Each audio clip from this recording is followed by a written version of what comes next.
నా బాల్య దినములు స్మరణకు తెచ్చుకొనగా అద్భుతం నన్ను నడిపించిన వైనం కృప అంతేనే.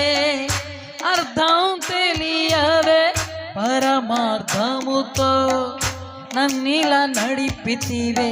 నా బాల్య దినములు స్మరణకు తెచ్చుకొనగా అద్భుతం నన్ను నడిపించిన వైనం కృప అంతేనే.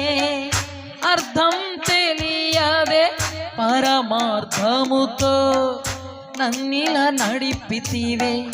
చీకటి దారిలో చిక్కుకొనకుండగా మోసపు బాట